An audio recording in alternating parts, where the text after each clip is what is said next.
Chers amis, le bonjour et bien dans cette suite de vidéos consacrée à la programmation de jeux vidéo en 2 dimensions, mais cette fois en JavaScript. Alors pourquoi utiliser un tel langage? Eh bien grâce à celui-ci, votre application va pouvoir s'exécuter dans votre navigateur, qu'il soit sur votre téléphone mobile ou sur votre ordinateur. Fantastique! Alors avant de programmer, de taper des lignes de code, de mettre en place des outils, faisons un peu la genèse de ce langage qu'est le JavaScript. Et pour ça les amis, je vous invite à lire la page Wikipédia, que vous avez devant vous, ici la page Wikipédia du JavaScript écrit en français. C'est une très bon article, donc je vous invite à le lire. Vous y apprendrez énormément de choses. Alors, le langage est apparu en 1995, donc pour vous dire, c'est l'âge des dinosaures en informatique, par la société Netscape et conçu par l'ingénieur Brandon Edge. Alors, qu'est-ce que c'est que cette société Netscape? Eh bien, Netscape, à l'époque, a un peu révolutionné le web de l'époque, bien sûr, en créant un des premiers navigateurs qui était capable de faire, de donner comme ça du contenu web, de faire des liens dynamiques, etc., qui est le navigateur Mosaic. Donc cette société crée le navigateur Mosaic et essaye de faire que le contenu devienne de plus en plus animé, plus joli, donc qui devienne de plus en plus dynamique, disons. En même temps, une autre société, quasiment à la même époque, Sun Microsystems, décide de créer un langage qui puisse utiliser plusieurs plateformes, et ce langage, c'est le Java. Donc les deux sociétés, Netscape et Sun, se rapprochent pour mettre en synergie leur bureau d'études, et Brandon Edge, quand il décide de créer le langage de script, l'appelle d'abord LiveScript, mais voilà, le Java est à la mode, tout le monde veut faire de la programmation Java, et pour brouiller un peu les pistes, pour faire un peu de pub à ce nouveau langage pour le web, on va l'appeler JavaScript. Mais attention, le JavaScript et le Java, malgré la consonance semblable, ce sont deux langages très différents qui n'ont pas du tout les mêmes objectifs. Le Java, c'est faire des applications pour la bureautique, par exemple, pour le desktop. Le JavaScript, c'est un langage qui va être intégré dans une page HTML pour que votre contenu soit de plus en plus dynamique, qu'on puisse changer le contenu en fonction de votre requête. Donc retenez bien, le Java et le JavaScript, malgré le nom, ce sont deux langages bien différents. Mais malgré tout, Brandon Edge, quand il a créé le JavaScript, a utilisé une grammaire très semblable. Les mots-clés que vous allez retrouver dans le JavaScript, ce sont à peu près les mêmes mots-clés que vous allez retrouver dans le Java, ce sont les mêmes mots-clés que vous allez retrouver dans C ou dans C++. D'accord? Donc on ne va pas être déboussolé par la grammaire du JavaScript, vous allez retrouver des choses que vous avez déjà vues. Des for, des while, etc., des switch, etc. Des fonctions, bref. On verra ça un petit peu plus tard. D'accord? Alors, le JavaScript, de plus en plus les gens utilisent, et entre autres monsieur Microsoft décide lui aussi de faire un langage de script, il l'appelle JScript. Bien. Donc le JavaScript a été normalisé, donc il y a une norme, il y a un standard pour le JavaScript, et ce standard a été fait par ECMA international. Donc le JavaScript est un langage normalisé. Il y a une norme, il y a un standard. Et ce standard s'appelle l'Emacs Script. Aujourd'hui, en l'an 2018, on en est à la version 8. On a l'ES 8. Donc l'Emacs Script numéro 8. En 2015, il y a une norme qui est apparue, qui est l'Emacs Script 2015 ou JavaScript 2015 ou EMAScript ES 6. D'accord? Donc, cette nouvelle version du JavaScript apporte énormément de nouveautés. Pour la suite des événements, je vais utiliser cette norme-là. Donc, je vais utiliser un Java compatible ES6. Pour cela, pour la suite des vidéos, vous serez obligé d'avoir un navigateur, disons, plus moderne et à jour. Donc là, je vous invite à mettre à jour votre navigateur, qu'il soit Google Chrome, qu'il soit Firefox, qu'il soit Internet Explorer, là, qui a changé de nom il y a peu de temps, qui s'appelle Edge, je crois, qu'il soit Safari sur macOS, ou qu'il soit Vivaldi, enfin bref. Donc en tout cas, dans la suite des vidéos, je vais utiliser un JavaScript normalisé par le Emacs Script, par l'EMCA international, on va pas se prendre la tête avec ça. En tout cas, disons, parce que tout le monde dit comme ça, on va faire de l'ES6. On va utiliser la norme ES6 qui a changé énormément de choses au point de vue de la façon d'utiliser le JavaScript aujourd'hui. Alors, dire, mais pourquoi aujourd'hui encore utiliser JavaScript? Alors, pendant très longtemps, au début des années 2000, le JavaScript, bon, on l'utilisait, mais pas plus que ça, quoi. Mais voilà, les applications web prennent de plus en plus d'importance, hein, Facebook, Twitter, Instagram, donc toutes ces applications qui reposent principalement sur des pages, sur du web, hein, sur des applications web, ont besoin énormément d'avoir du contenu très dynamique, et donc il faut utiliser un langage quel langage est le plus utilisé dans les pages web? Le JavaScript. Donc depuis quelques temps, il y a un regain pour ce JavaScript. Et de fait, l'Emacs Script en version 6 a répondu à de nombreuses attentes que attendaient les programmeurs. D'accord? Donc retenez bien les amis. Je vais utiliser par la suite le S6, donc l'Emacs Script en version 6, ES6, qui apporte énormément de nouveautés. Entre autres, on ne va pas commencer à dévoiler les choses, on verra un petit peu plus tard, mais en tout cas, des choses nouvelles vont apparaître. Il faut absolument, si vous voulez que votre projet fonctionne par rapport à la version du JavaScript qu'on va utiliser, il faut utiliser un navigateur, disons, moderne. Donc, soit vous utilisez Google Chrome, la nouvelle version qui est sortie, soit vous utilisez Firefox, la dernière version qui est sortie, soit votre Edge, en le mettant à jour si vous pouvez. D'accord? Donc, c'est très important. Alors, donc les pages web sont fournies par un serveur. Alors, on va passer un petit peu les choses. Donc là, je vous invite à... Bon, vous avez un petit peu d'exemple, mais on ne va pas vous faire peur tout de suite. Donc, résumons. Donc, vous avez des pages web.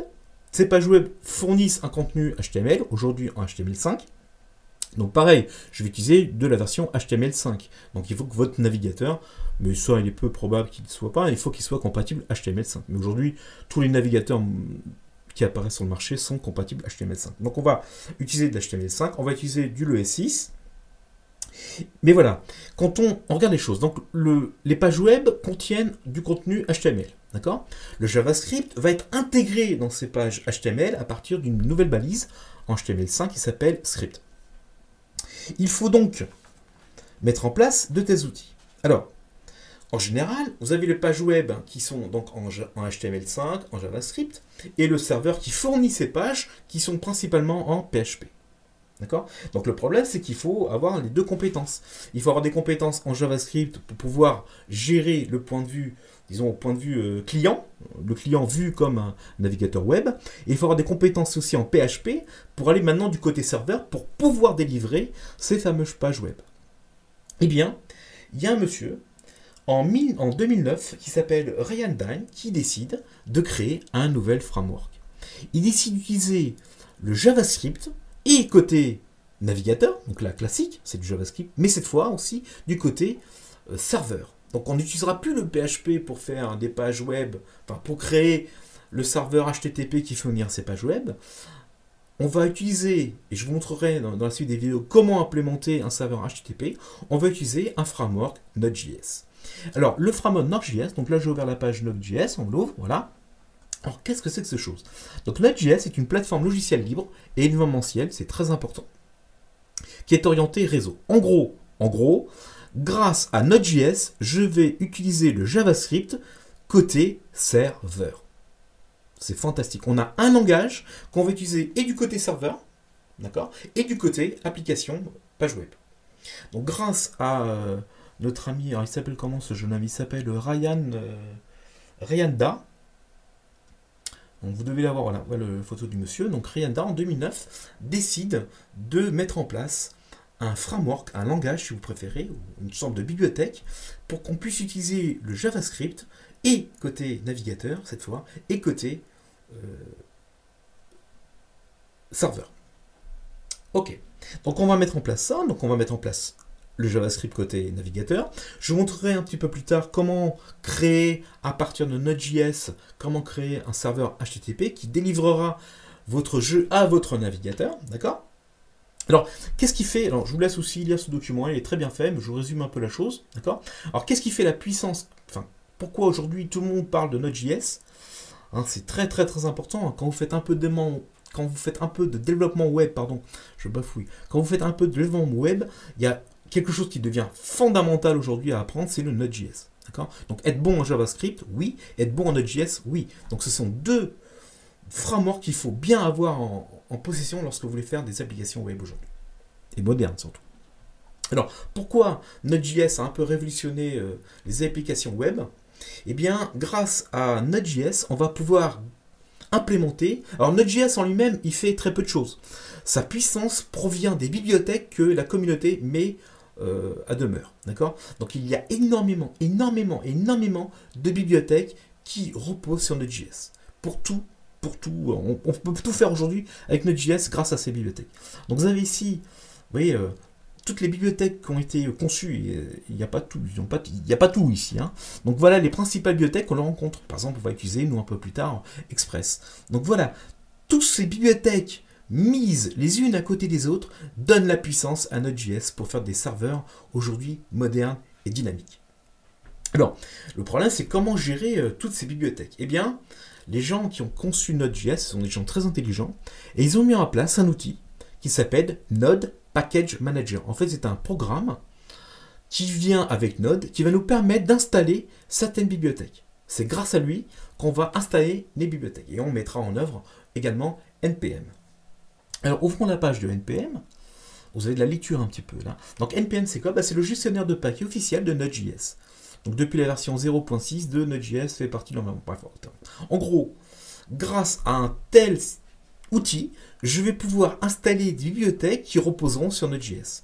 Alors, allons directement dans le site de NPM. Alors, par exemple, tapons quelque chose. Alors, je sais pas, tapons par exemple Express, qu'on utilisera un petit peu plus tard. Voilà, donc on cherche une bibliothèque. Et voici toutes les bibliothèques que la communauté met à votre disposition. On va dire, mais comment faire pour se retrouver dans toutes ces bibliothèques? Ah, et là, vous avez le point sensible. Alors, comment choisir la bonne bibliothèque? Eh bien là, il n'y a pas de mystère. Il faut aller faire des recherches sur le net, aller sur les chats, s'informer, et surtout, quelque chose de très très important, qui dit bonne bibliothèque, dit bonne documentation. Donc, si vous utilisez une bibliothèque où il n'y a pas de documentation, dites-vous que cette bibliothèque-là, elle est inutilisable. Par exemple, une bibliothèque qu'on utilisera un peu plus tard, qui est Express, donc je clique ici. Voilà.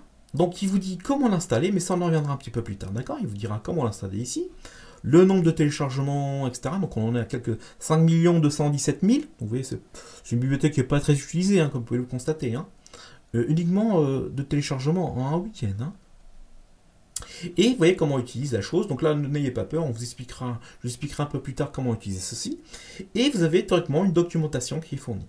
D'accord, ici. Donc, il y a voilà, un petit kit start au début, etc. Donc, comment trouver une bonne bibliothèque pour mettre en place un bon serveur? Il n'y a pas le choix. Des recherches sur le net et surtout, voir la documentation. Hein. Une bibliothèque bien documentée, c'est une bibliothèque qu'on pourra utiliser facilement. Bien. Alors maintenant, mais comment on va faire pour que le jeu puisse rentrer dans votre navigateur? Comment ça va se faire, ça? Alors, le HTML5 est arrivé avec des nouveaux outils. Donc, le HTML5 est arrivé avec de nouveaux outils. Et un outil très très important et très intéressant pour la réalisation de jeux vidéo qui est le Canvas. Donc le Canvas, la Canvas si vous préférez, donc là j'ouvre la page Wikipédia, mon Dieu, qu'est-ce qu'il y a comme page Wikipédia aujourd'hui? Alors je vous invite à lire ce document. Alors qu'est-ce que le Canvas? Eh bien le Canvas c'est un composant HTML, en HTML5 surtout, qui va nous permettre de dessiner sur une surface de dessin, si vous préférez. C'est une sorte de feuille de dessin où on puisse dessiner dessus, on peut tracer des traits, on peut tracer des figures, on peut imprimer du texte, on peut mettre des images, on peut animer ces images. Et bien grâce à ce canvas, on va pouvoir créer notre jeu vidéo. D'accord? On va gérer notre jeu vidéo à partir du canvas. Alors, on pourrait se dire, bah voilà, c'est parti, on va apprendre à utiliser le canvas, on va apprendre le JavaScript, on va faire un jeu vidéo. Pour vous faciliter la chose, parce que c'est pas facile, hein, c'est un langage que vous ne connaissez pas, vous allez avoir des frameworks que vous ne connaissez pas, du HTML5, je pense que vous n'avez pas jamais fait, on va faire un peu de HTML, mais pas beaucoup, on va surtout faire du JavaScript. Alors pour vous simplifier la chose, eh bien on va utiliser une bibliothèque, d'accord? Donc il y a une bibliothèque qui s'appelle Processing, qui a été conçue il y a quelques années, alors Processing, je ne sais pas si vous avez déjà utilisé, mais Processing c'est un framework également, écrit en Java, qui a la finalité de créer des applications visuelles pour les artistes ou pour les débutants. Donc voilà, un artiste, il veut faire des applications, il veut faire une œuvre artistique en utilisant de l'informatique, il n'est pas informaticien, eh bien on va lui mettre à sa disposition des outils simples pour réaliser son projet. Eh bien, c'est le propos de processing. Eh bien, qu'est-ce qui s'est passé? Eh bien, une dame, une jeune artiste, et informaticienne aussi, Lauren McCarthy, a décidé de créer, à partir de processing, de faire un portage de processing sur le JavaScript. Eh bien, cette bibliothèque a un nom, elle s'appelle P5JS, ou P5JS. Donc là, je vous ai ouvert la page de P5JS, qu'on va utiliser dans la suite des événements, pour réaliser les jeux. Donc on va utiliser la bibliothèque P5JS, qui elle-même va utiliser le canvas pour implémenter notre jeu vidéo. Donc qu'est-ce que c'est que le P5JS? En fait, P5JS, ce n'est qu'un port de la bibliothèque, ancienne bibliothèque processing. Donc en fait, on va toutes les commandes de processing qui étaient en Java, et bien grâce à Lauren McCarthy, donc une jeune programmeuse et artiste, on va pouvoir implémenter toutes ces commandes qui étaient en processing, on va les implémenter maintenant en JavaScript et on va les activer, dans votre navigateur web. D'accord? Donc, résumons. Dans cette suite de vidéos, nous allons faire un jeu vidéo. Alors, pour faire simple, je vais commencer par un petit jeu très simple, un petit casse-brique. Voilà, un petit casse-brique. On a une mécanique de jeu qui est simple. On ne va pas se prendre trop la tête sur la mécanique du jeu parce qu'elle est très simple. Par contre, on va pouvoir se faire plaisir sur le JavaScript. Donc, on va apprendre des choses. Un tel jeu va donc utiliser le JavaScript dans sa version ES6. Donc, c'est très important. Il faut que votre navigateur soit à jour si vous ne voulez pas redondrer. Donc, il faut que votre navigateur soit moderne, disons. Donc, on va programmer en version JavaScript ES6. D'accord? Et on va programmer le jeu dans une canvas de HTML5. Et pour nous faciliter la chose, on utilisera une bibliothèque qui repose principalement sur processing, mais qui est un port vers le JavaScript. Donc vous voyez, on va apprendre pas mal de choses dans ces cycles de vidéos. En tout cas, merci de votre écoute. Je vous invite à lire toutes les petites pages Wikipédia que je vous ai montrées ici. Et on se retrouve à très bientôt. Merci.